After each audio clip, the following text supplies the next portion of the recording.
Hello and welcome to Security Matters. It's a program that highlights the activities of the Nigerian military and the sister service. I am your host, Kikelomo Okere. The National Coordinator, National Counter-Terrorism Center, Major General Adamu Laka says violent extremism remains one of the most complex security challenges that threatens Nigerian national security. Laka stated this at the opening workshop and validation meeting on preventing and countering violent extremism guidelines and strategic communication plans in Abuja. Let's take a look at the report. National Coordinator, National Counter-Terrorism Center, Major General Adamu Laka says violent extremism are threatening the very fabric of Nigerian communities, institutions, and social cohesion. Laka says the workshop is aimed at highlighting unified determination to enhance the nation's capacity to counter violent extremism and to ensure the seamless implementation of preventing and countering violent extremism guidelines and strategies at every level of governance. He says the federal government of Nigeria had developed the policy framework and national action plans for PCVE. A policy is only as effective as its implementation. And that is why we are gathered here today to ensure that we take deliberate and strategic steps towards localizing and operationalizing this framework. Over the course of these 2 days, we will focus on two critical components that are central to the success of preventing and countering violent extremism efforts in Nigeria. The director, PCVE at NCTC, Ambassador Mairo Musa says the main objective of the workshop was centered around enhancing the understanding of the policy framework on preventing and countering violent extremism and facilitating its localization at institutional, state, and community levels. She added that effective implementation requires domestication, ownership, integration with existing government agencies and security structure, adding that it is also to foster cross-sectional collaboration and information sharing, strengthening multi-sector stakeholder synergy in PCV implementation. Also to assess and to refine and validate the strategic communication plan, ensuring that it aligns with the evolving security landscape and leverages effective messaging to counter extremist narratives and promote peace-building efforts. It is expected that the outcome will strengthen understanding of the PCV PFNAP among MDAs at the state, institutions, and other stakeholders with clear strategies for its localization and institutionalization.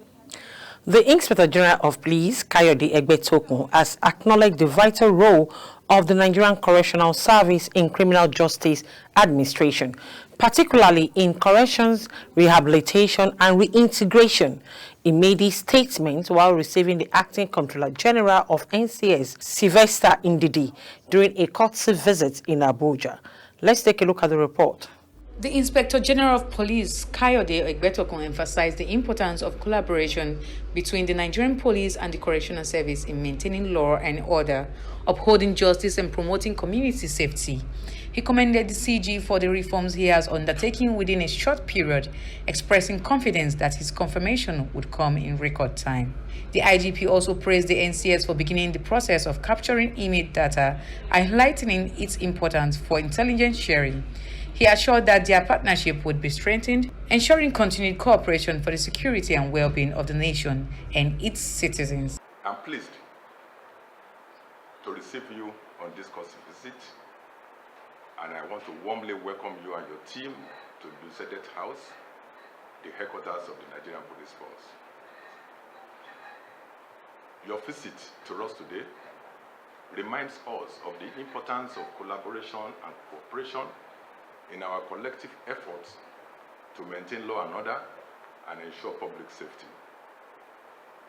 Our two agencies, the Nigerian Police and the Nigerian Correctional Service, share a common goal of upholding justice rehabilitating offenders, and promoting community safety. We recognize the critical role your agency plays in the criminal justice administration in Nigeria, particularly in the areas of corrections, rehabilitation, and reintegration. I want to commend you, Acting CG, that you have started very well. I can see that you are building synergy across all the agencies. I commend you for that. I commend you for the reforms that you have been able to undertake within the short period that you assumed office. And I can assure you, your confirmation will come in record time.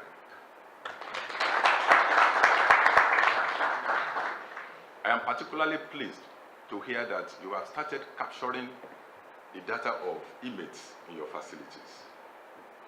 The Correctional Service is a cesspool of intelligence for us in Nigeria Police.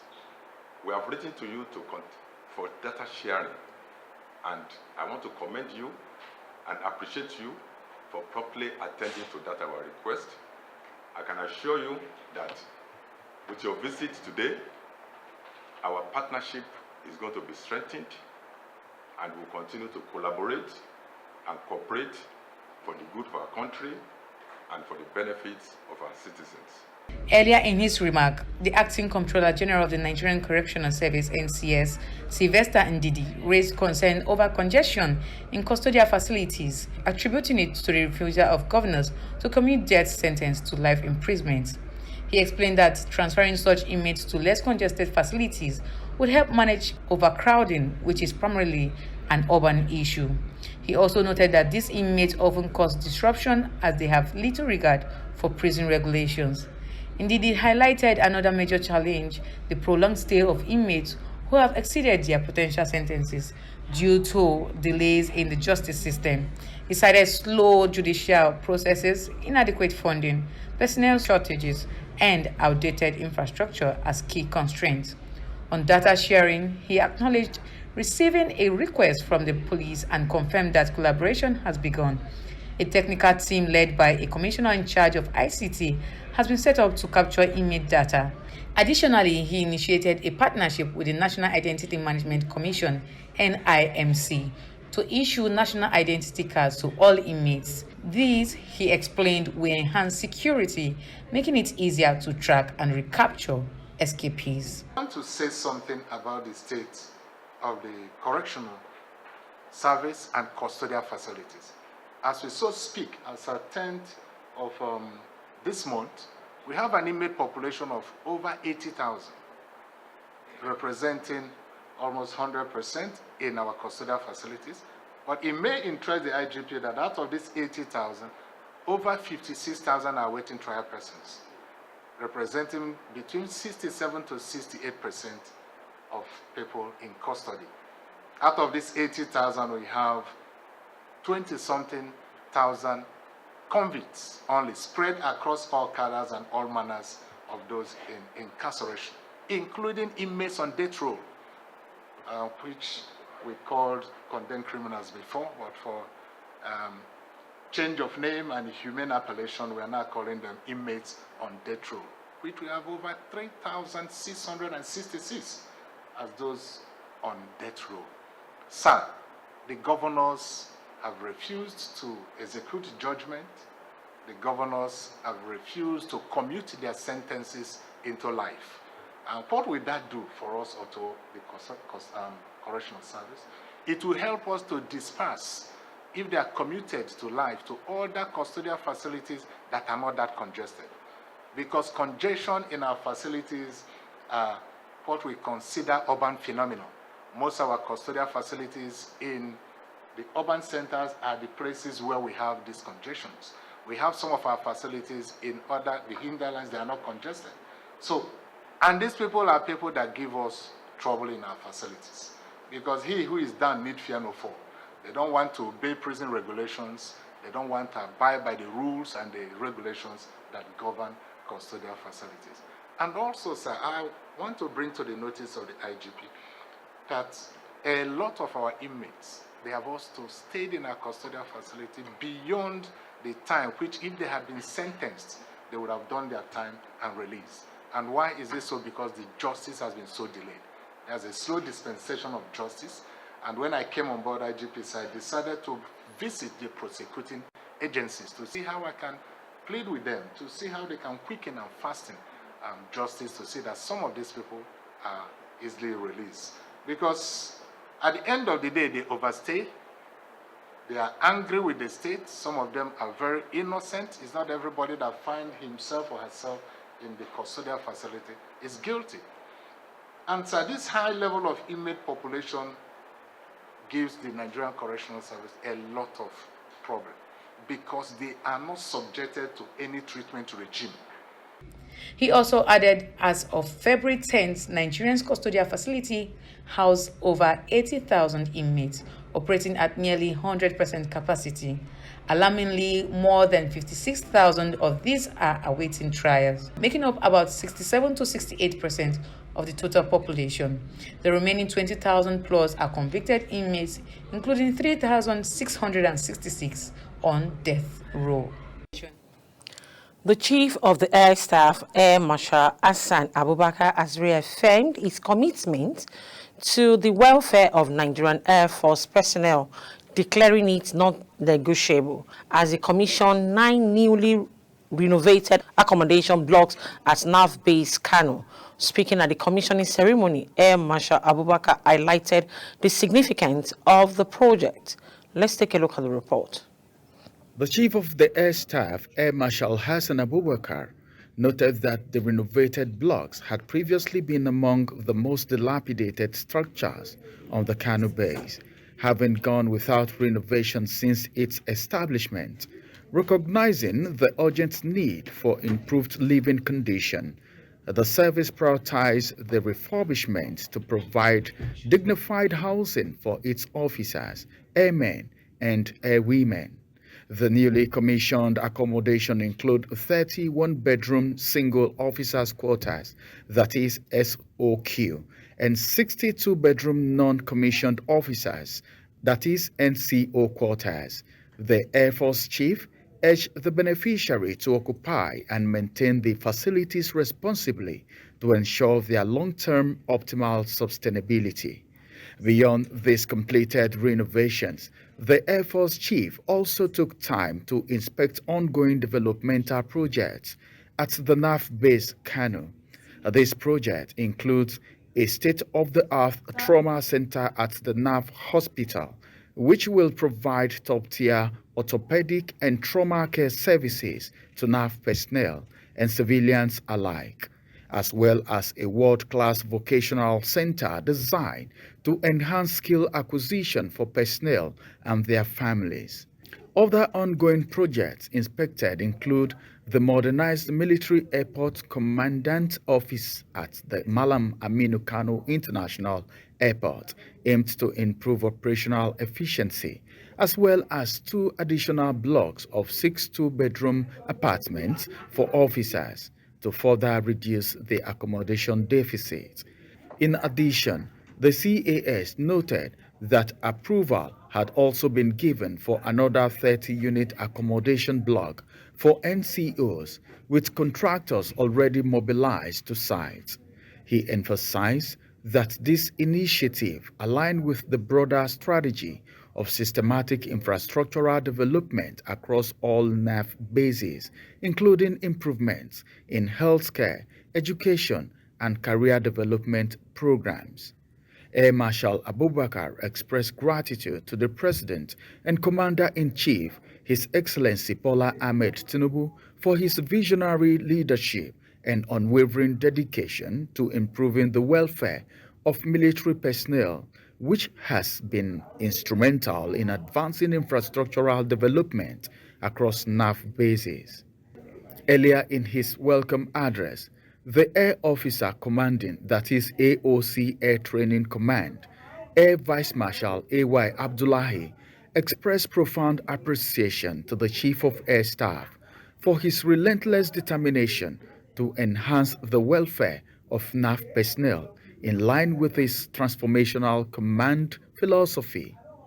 The AOC further emphasized that the provision of the accommodation demonstrates the administration's dedication to providing a conducive living and working environment. This is in consonance with the fifth key enabler of the CAS command philosophy, maintaining a highly motivated force by enhancing welfare and infrastructural renewal. Let's take a quick short break. We'll be right back. Don't go away. Stay with us.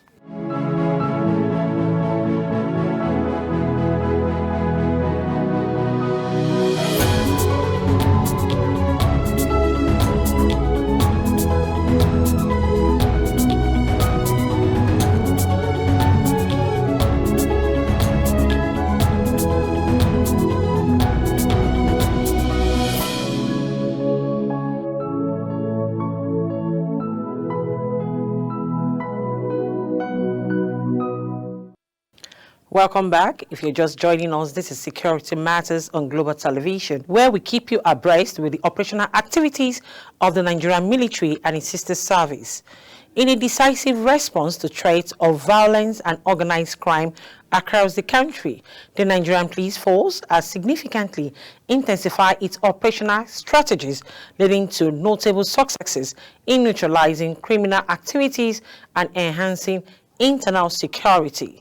Let's take a look at the report. Recent operation on 14th February 2025, unknown armed men invaded Gobiraje village in Suru local government of Kebbi State and kidnapped one Umaru Bawa, aged 60 years. Police operative attached to the Kebbi State Command, upon the receipt of the report, traced the suspects to Tundafara Forest in the Dankigari axis of the state and engaged them in a fierce gun duel. Consequently, 4 of the kidnappers were neutralized and 1 arrested with fatal injuries, while the kidnapped victim was rescued unhurt. The operatives also recovered the cash sum of 3 million naira already paid to the kidnappers as ransom.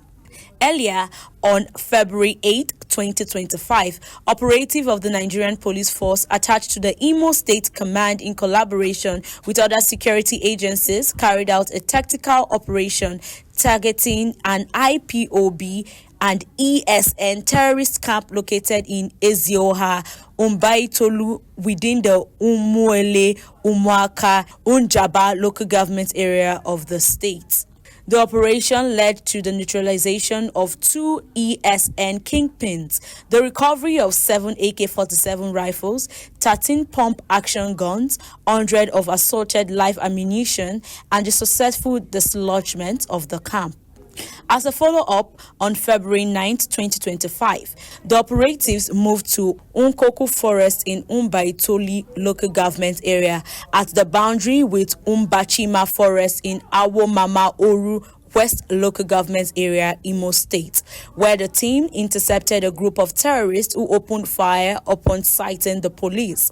During the ensuing exchange, 3 terrorist kingpins were further neutralized. 2 AK-47 rifles, each loaded with 36 rounds of live ammunition, 1 pump-action gun, 1 cutlass, 4 motorcycles, and various criminal charms were as well recovered. In a statement signed by the Force Public Relations Officer, ACP Olumuyiwa Adejobi, revealed that this operation not only reflects the commitment of the force to maintaining law and order, but also showed the determination to dismantle criminal networks that threaten the safety of citizens. The Inspector General of Police, IGP Kayode Adeolu Ebetokun, has commended the brave effort of the operatives involved and emphasizing the need for continued vigilance in the fight against crime. The force assured members of the public that these operations will continue with renewed vigor as it strives to ensure a safer environment for all Nigerians. As part of this ongoing effort, the IGP has called for increased intelligence gathering, community engagement, and prompt reporting of suspicious activities by citizens. The Nigerian Police Force remains committed to protecting lives and properties, reinforcing community trust, and fostering a peaceful and secure nation. Forces of Nigeria says it has neutralized a total of 75 terrorists, while 138 suspects, others were arrested. Troops also apprehended 36 perpetrators of oil theft and rescued 46 kidnapped hostages. Director of Defense Media Operations, Major General Marcus Kanye, disclosed these at the bi-weekly media briefing on operational achievements during the week under review. Let's take a look at the report. The Director of Defense Media Operations, Major General Marcus Kanye, says the land component of the Armed Forces of Nigeria conducted joint operations with the Office of the National Security Advisors Team, security agencies, and hybrid forces, respectively. The director says in the course of the operations, troops neutralized several terrorists, apprehended their collaborators, rescued kidnapped victims, and received surrender terrorists, gun runners, oil theft collaborators, and other violent extremists were also apprehended. 6 to 12 February 2025, a total of 65 terrorists comprising 12 adult males, 19 adult females, and 34 children surrendered to troops within the theater of operation. On the 5th and 6th of February, following a credible intelligence, troops laid ambush on ISWAP route in Goza and Konduga local government areas of Borno State and made contact with the terrorists. During the encounter, 8 terrorists were neutralized, while 3 AK-47 rifles, 2 locally fabricated rifles, 1 G3 rifle, 157 rounds of 7.62 millimeter special ammunition, 27 rounds of 7.62 millimeter NATO, as well as 1 magazine were recovered. Equally, between 5 to 10 February, troops in conjunction with hybrid forces conducted offensive operations including ambushes, fighting patrols, and clearance operations in Goza, Konduga, Damboa, and Mafa local government areas of Borno State. During the operations, 12 terrorists were neutralized, 3 were apprehended, while 4 kidnapped hostages were also rescued. They also recovered 9 AK-47 rifles, 1 G3 rifle, 2 Den guns, 102 rounds of 12.7 millimeter ammunition, 70 rounds of 7.62 millimeter special ammunition, 55 rounds of 7.62 millimeter NATO, 1 rocket-propelled grenade tube, 3 rocket-propelled grenade bombs, and 6 magazines. Similarly, 2 calibrated aircraft engines from a long time unidentified aircraft crash site, 1 double-barrel cannon gun, and 16 missiles were also recovered. From 5 to 10 February, troops in conjunction with hybrid forces while on offensive patrol intercepted and arrested 18 Boko Haram and ISWAP terrorists, collaborators in Konduga, Biu, and Hawu local government areas of Borno State, as well as Gaidam and Gujiba local government areas of Yobe State. All right, this is where we draw the curtain on security matters this week. Join me again next week on DSTV channel 365 and 276 on Star Time. You can also follow us on all our social media platforms at Global TV NG. You can also download Global TV app on your Android phone. Till I come your way again, I am Kike Lomo Okeri. I celebrate you all.